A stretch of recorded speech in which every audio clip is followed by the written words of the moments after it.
the pawn! Navarra sacrificing the queen! But it's a very simple thing. If you go here, there's nothing for the bishop to attack.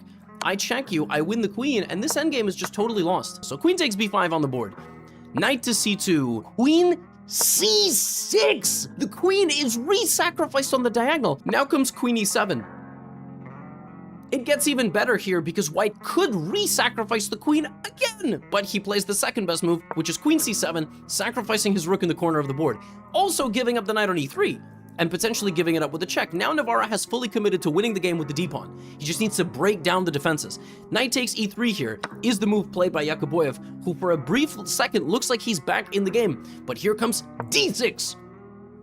So this knight is hitting this, and it has already captured a knight, but you attack the queen, you threaten the rook in the corner, the queen goes to e6, and now Navarra doesn't take the knight. He pins it! He pins the knight, so now it's not going anywhere. Rook takes e3 is going to appear on the board, threatening the queen, and then rook e7 is going to be absolutely decisive, and the rook in the corner is hanging. So we have rook a6 trying to play defense. Now Navarra could just play rook e3 here, but then he would be losing the pawn. So he plays rook d1! It's just... every piece has been hanging. Rook d1 simply defends the pawn, and you cannot take it because you would lose your queen. So queen g4 played. You cannot take the knight now, because I would take your rook. You have to take it like this, but you really don't want to play that move. I mean, you block in your rook. So Navarra, he just attacks the queen. He just makes a threatening move because he wants to take like this. Queen a4, very tricky. The queen guards the bishop and still continues to target the rook, right? So you still can't do this. Well, Navarra, very simple. He just attacks the queen again. He's just deflecting the queen from the defense of all its pieces. Queen takes b3.